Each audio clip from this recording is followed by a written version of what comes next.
mandar um abraço aos irmãos de Conceição dos Ouros. Com certeza, o link das nossas páginas já vai estar chegando a eles, ali em Conceição dos Ouros, sul de Minas, em especial o presbítero João Paulo, que um dia nós estávamos no púlpito, antes de ministrar o culto de ensino, ele bateu na minha perna e falou assim: engraçado, Marta, Maria e Lázaro.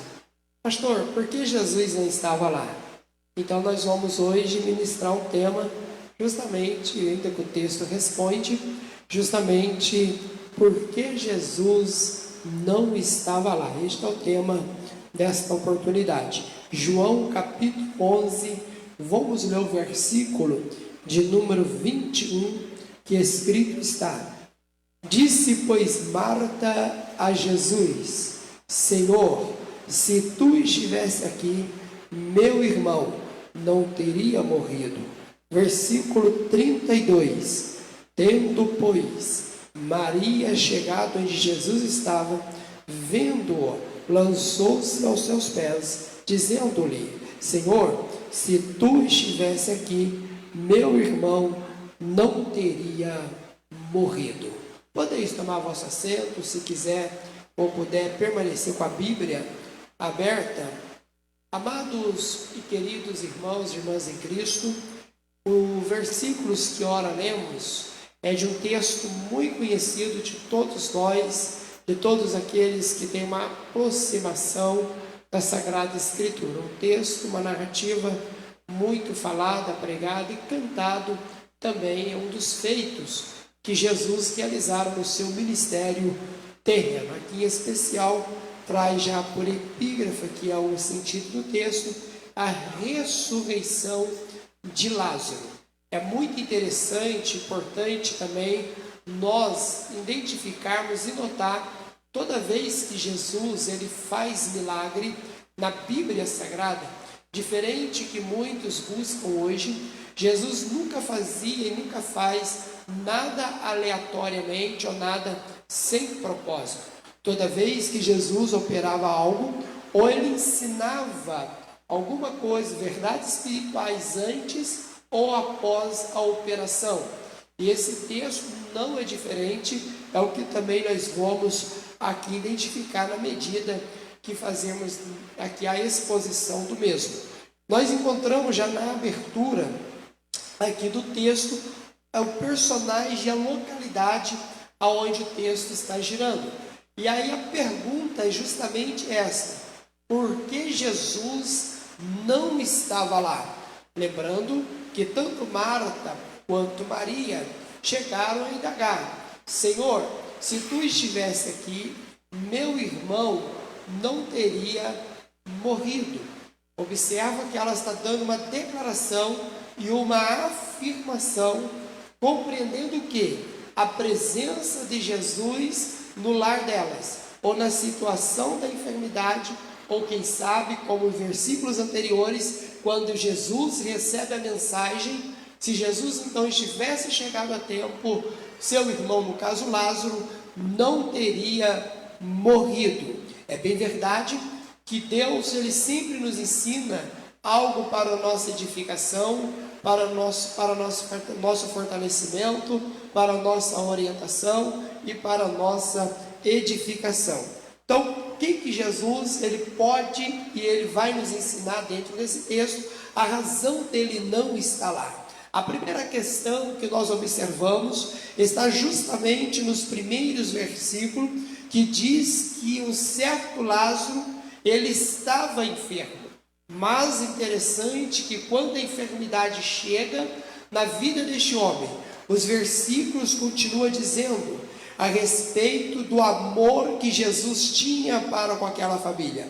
Pois o versículo 3 diz que a mensagem chega da seguinte forma: está enfermo aquele a quem tu amas. O versículo 5 vai dizer: ora, Jesus amava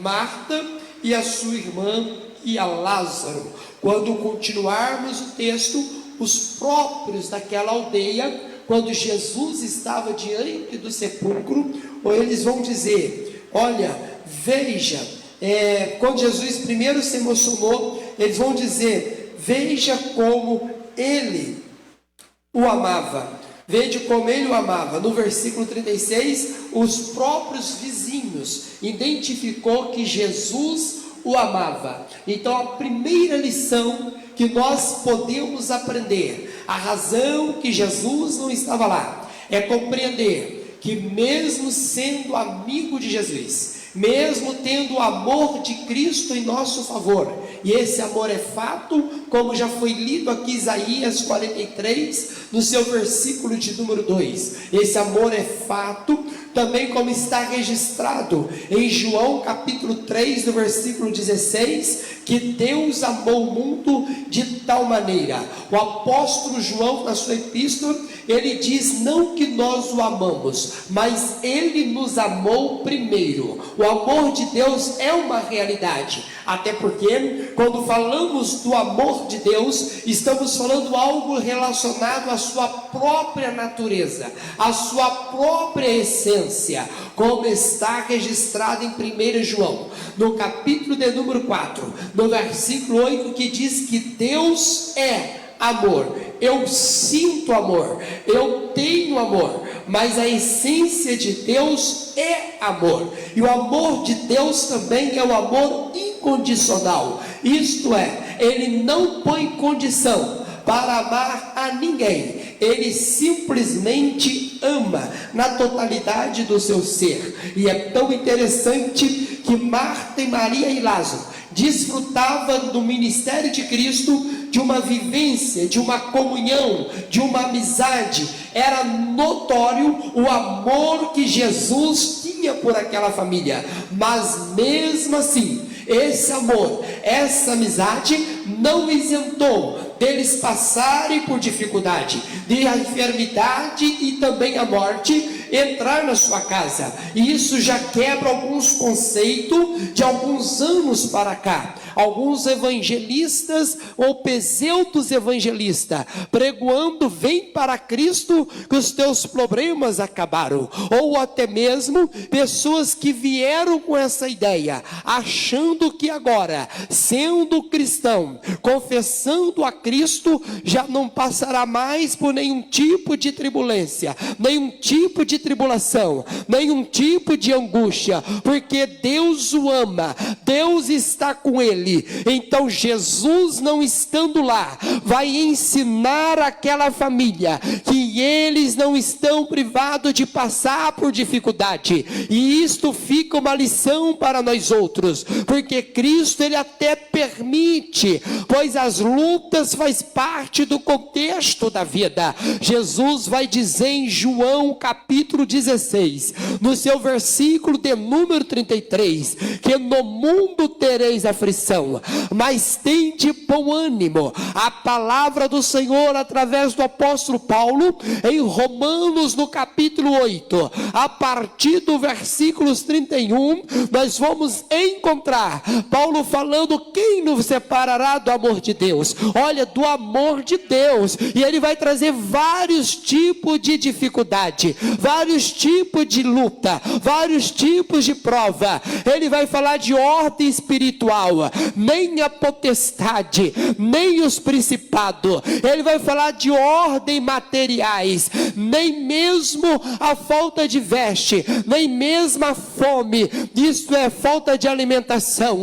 Então nada disso vai nos separar do amor de Deus em Cristo Jesus. Mas Paulo também vai deixar uma certeza para nós, porque ainda que somos amados por Deus, ainda que somos amigos de Cristo, e todavia passamos por dificuldade, no versículo 37, Paulo vai dizer, Paulo vai testificar: pois somos mais do que vencedores por aquele que nos amou em Cristo Jesus. Aleluia. A segunda lição que nós podemos extrair, porque Jesus não estava lá, está justamente no versículo 3, quando diz: e mandaram-lhe, pois, suas irmãs dizer: Senhor, eis que está enfermo aquele a quem tu amas. Mais à frente,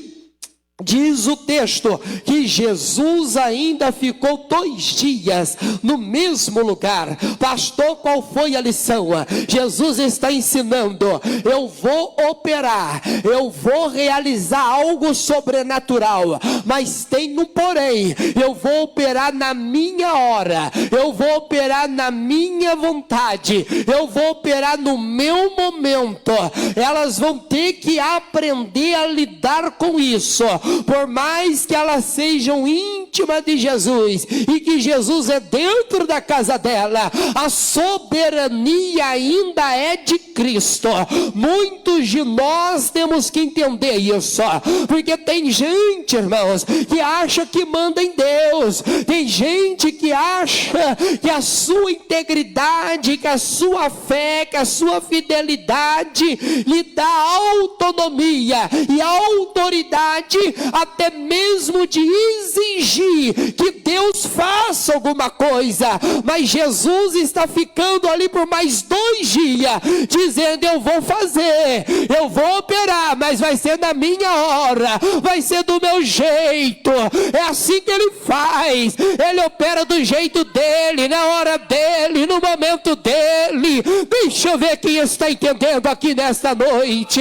A Bíblia vai nos testificar que Jesus ficou ali, mas ele não ficou simplesmente por ficar. Ele já liberou uma palavra antes, quando ele dizia: esta enfermidade não é para a morte, mas é para a glória de Deus, para que o Filho de Deus seja glorificado por meio dela. Isso significa, então ele já está chegando, está, mas não é na hora que você quer. Então ele já está curando, está, mas não é na hora que você quer. Então, mas ele já está operando, mas não é na hora que nós queremos. Mas eu creio que ele já está. Sabe por quê? Porque Marta e Maria e Lázaro vão perder o controle da situação, mas Jesus ainda está no controle. A terceira lição, nós vamos descobrir pelo texto que é revelado a estrutura da fé de Marta e Maria. É a estrutura da fé dessas mulheres, são reveladas no versículo 21 e no versículo 32. O texto vai nos dizer, olha que interessante, que ambas vão falar a mesma coisa: Senhor, se tu estivesse aqui, meu irmão Lázaro não teria morrido. Elas estão dizendo assim: o Senhor chegou atrasado. O Senhor chegou atrasado. Marta vai um pouco além, porque nas fala de Marta, porque Marta tem atitude diferente de Maria. Vejam bem, Jesus frequenta a mesma casa, conversa com elas e elas têm a mesma oportunidade, passa por mesma dificuldade, mas não tem a mesma atitude, porque o texto diz que Marta simplesmente chegou e indagou dizendo: Senhor, se tu estivesse aqui, meu irmão não teria morrido. Em outras palavras, eu repito: Senhor, tu chegou atrasado. Então Jesus abre um campo de diálogo com Marta e diz para Marta da seguinte forma: Marta, teu irmão há de ressuscitar. Então Marta vai fazer uma declaração dizendo: eu sei que há de ressuscitar. Olha que palavra convicta, parece que ela acredita na razão de Jesus chegar naquele momento. Mas se continuarmos a frase, eu sei que ele há de ressuscitar na ressurreição do último dia. Então Marta, primeiro, revela a fé no passado. Segundo, uma fé teórica. Terceiro, uma fé no futuro. Primeiro, uma fé no passado. Senhor, tu chegou atrasado. Eu cria que tinha alguma coisa, que poderia acontecer algo se o Senhor chegasse antes. Tem muita gente assim. Tem pessoas que nos ouvem, que ouvem, quem sabe está pensando assim: Senhor, as coisas agravaram. Quanto tempo que eu estou orando, quanto tempo que eu estou buscando, mas a situação pioraram. Parece que não tem mais jeito. Se o Senhor operasse antes, antes teria, mas agora acabou, está tudo acabado. É uma fé no passado. E o que é a fé teórica?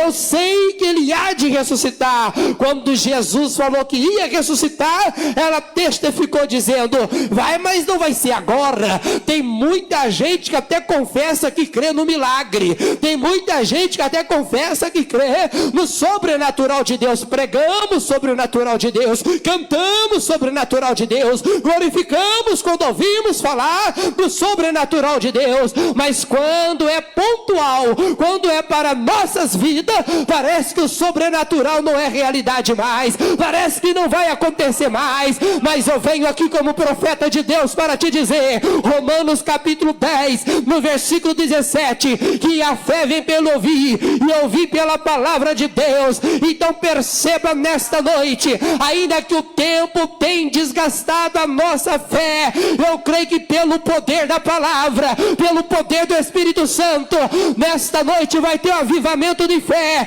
Vamos sair do campo da teoria e viver o sobrenatural do Senhor. Deixa eu ver quem recebe essa palavra. E quando ela diz ressuscitará na ressurreição do último dia, ela diz a fé no futuro. Então ela não cria em maneira nenhuma hipótese, e ainda diz mais: o Senhor chegou atrasado, mas bem sei, se tudo que pedir a Deus, quer dizer, o Senhor não pode mais, mas pede o Pai, porque a fé dela estava limitada. Tem muita gente com fé limitada, porque fé é confiança. Jesus vai falar: Marta, acorda, eu sou a ressurreição e a vida. Eu não cheguei atrasado, não precisa esperar somente no futuro, mas crê, a morte chegou na sua casa, mas a ressurreição e a vida já está aqui. A ressurreição e a vida já está aqui.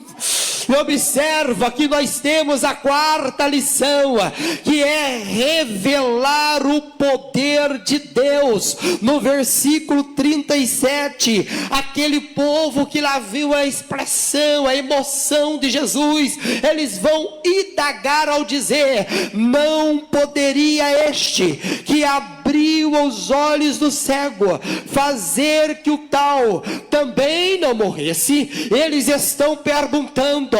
Jesus fez tantas maravilhas, Jesus fez tantas curas, não poderia este impedir a morte de Lázaro? Lógico que poderia. Jesus nem precisaria ir lá, porque lembra do texto de Mateus capítulo 15, ele curou, ele libertou a filha daquela mulher de Sírio Fenícia, a mulher cananeia, à distância. Lembra do servo centurião do romano, aonde Jesus curou aquele soldado à distância. O segundo milagre que João narra de Jesus também foi feito à distância. Jesus nem precisaria estar lá, mas ele não estava lá para ensinar eles entender que ele é todo poderoso, que ele é todo poderoso.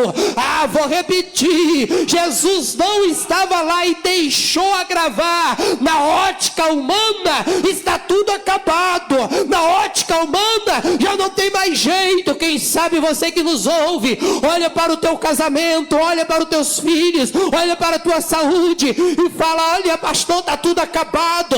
Eu já busquei inúmeras soluções, mas estou pregando um Deus que está vivo, um Deus que tem todo o poder. Onde está escrito, Isaías 43 versículo 13: antes que houvesse dia eu sou, e não há ninguém que possa escapar de minhas mãos. Operando eu, quem impedirá? O patriarca Jó declarou dizendo em Jó 42 no versículo 2: bem sei, Senhor, que tudo pode e nenhum dos seus planos pode ser frustrado. Está escrito em Lucas no capítulo 1 no versículo 37: pois para Deus não há impossível impossível. Então compreendemos, Jesus, ele vai chegar e eles vão indagar: não poderia este que abriu os olhos do cego fazer que Lázaro não morresse? Poderia, mas por que ele não fez? Porque ele é onipotente. E o que é ser onipotente? Ser onipotente não é fazer tudo. Ser onipotente é fazer tudo o que queira fazer. Ninguém pode impedir quando Deus quer operar. Ninguém pode impedir quando Deus quer operar. E nesta noite eu creio que Deus já está operando. Deixa eu ver quem vem comigo. Levante a tua mão e glorifica o nome do Senhor. E é tão maravilhoso isso, porque nós vamos para a quinta lição. Nós vamos ver que Jesus não estava lá para ensiná-las, não colocar empecilho no milagre. Porque quando Jesus chega diante do sepulcro, no versículo 39, ele vai dizer: tirai a pedra. Tirai a pedra. E o texto continua, que elas respondem. Marta vai dizer: Marta, o defunto, tirai a pedra onde está o defunto. Disse-lhe então: Senhor, cheira mal. Jesus não perguntou o estado do defunto. O Senhor não perguntou o cheiro. O Senhor não perguntou como está lá. Ele só pediu: tira a pedra. Às vezes o tempo é inimigo nosso, porque nós começamos a olhar para a pedra. E o problema maior para nós não é mais o defunto, é a pedra. E aí Jesus fala: tira a pedra. Aí você olha para o defunto e fala: mas eu não vou tirar a pedra, porque eu vou inalar um mau cheiro. Porque o defunto já não tem mais jeito, então deixa a pedra. Tem muita gente deixando a pedra porque não acredita que pode acontecer algo sobrenatural. E Jesus falou: eu não quero saber como está, eu só estou pedindo, eu estou ordenando, tire a pedra. Tira a pedra. Poderíamos aqui, como os pregadores temáticos, falar: tira a pedra da desconfiança, tira a pedra do medo, tira a pedra do pessimismo, tira a pedra da tristeza, tira a pedra da incredulidade, tira a pedra, as pedras que te impedem de ver que ainda que o morto cheira mal, para Jesus não importa, porque quando ele sair, ele vai sair com cheiro de milagre. Ele vai sair com cheiro de milagre, entenda isso. Tira a pedra. Então tiraram. E aqui vem a sexta lição. Qual é a sexta, pastor? Louvar antes de receber a bênção. Porque Jesus, antes de chamar Lázaro, ele vai levantar a voz e dizer: Pai, graças eu te dou. Graças eu te dou. Ele vai fazer um culto de ação de graça com seu amigo no sepulcro. Ele vai fazer um culto de ação de graça com Lázaro ainda morto. Ele vai fazer um culto de ação de graça com um ambiente não favorável. Imagina o ambiente como que estava, pois até os vizinhos, também os curiosos estavam lá. Imagina o semblante do povo. Jesus levanta os olhos para o céu e começa a dar graça. Isso eu já aprendo que Jesus vai nos ensinar: não importa a circunstância, importante ainda é dar graças. Não importa a circunstância, importante ainda é louvar a Deus. Não importa a circunstância, importante ainda é adorar. Deixa eu ver se tem adoradores aqui nesta noite. E agora tem um intervalo. Eu estava aqui ouvindo os louvores, depois os testemunhos. Eu falei: nossa, Edinho, me empresta uma caneta. Aí eu achei um intervalo, porque no versículo 42 ao 43 diz assim: ele vai dar graça, mas ele vai falar para que a multidão creia. Aí no 43 ao 44 diz assim: e tendo dito isto, clamou com grande voz: Lázaro. Agora imagine do clamor à ressurreição, da ressurreição à saída do sepulcro, a expectativa.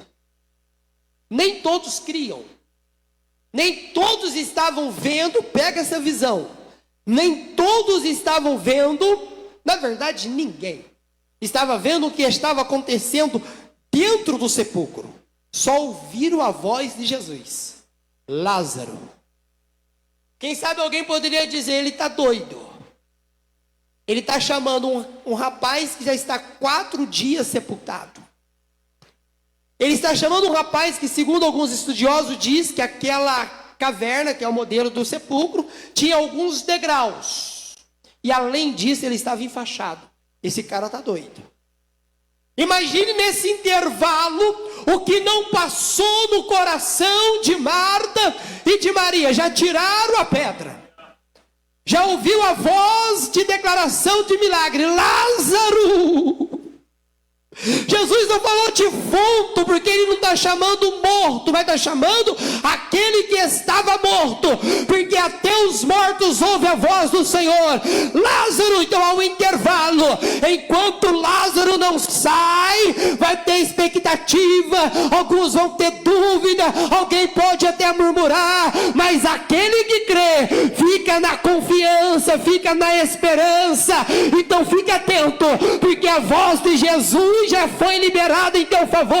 Não importa, pode ser que nós não estamos vendo o que está acontecendo dentro do sepulcro, mas se Jesus deu ordem para Lázaro, a vida tem que voltar, a restituição física tem que acontecer. Então pode até ser que você não está vendo dentro do sepulcro, mas está acontecendo um milagre dentro do sepulcro.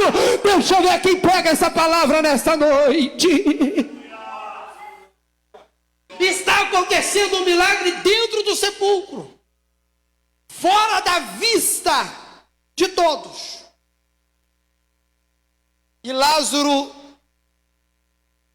sai, e Jesus dá ordem: desligai. E a razão maior, porque Jesus não estava lá, era totalmente pedagógica. Pastor, não entendi. Central mesmo, está lá no versículo de número 15, que Jesus fala para os seus discípulos: eu folgo por vós, por amor de vós, de que eu lá não estivesse, para que acrediteis, para que vocês creiam, para que vocês entendam. O que Jesus está ensinando? Que a questão não era Lázaro, nem Marta e Maria. A questão era quem andava com ele. Porque ele já está anunciando a sua morte e a sua ressurreição. Jesus está mostrando para os seus discípulos que ele tem poder sobre a morte. Vem cá, alguns textos, principalmente na casa de Jairo. A menina não está morta, está dormindo. Aí ela está morta. Olha que interessante. Tira a pedra. Não, já cheira mal. Qual é mais fácil? Levantar o defunto ou tirar a pedra? Tirar a pedra. Qual que é mais fácil? Despertar quem está dormindo ou despertar quem já morreu? Tem gente, tá certo, tem gente que quando está dormindo também. Tem os que colocam o despertador, né, do celular, hoje é no celular, né? Até uns 10 minutos antes para não perder a hora. Então você consegue levantar atrasado. Tem gente que tem um sono de... Mas vamos lá.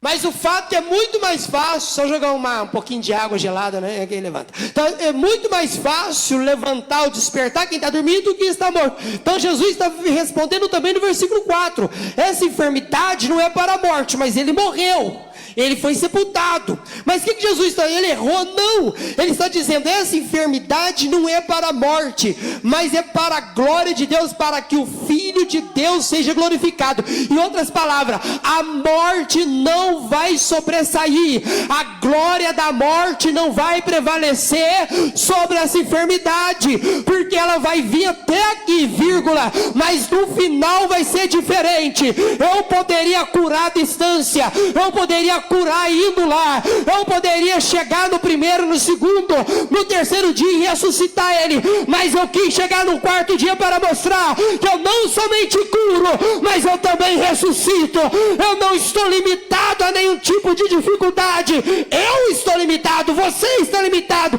nós somos limitados, mas Deus não está limitado a dar vitória para o seu povo. Deixa eu ver quem pode glorificar o nome de Jesus.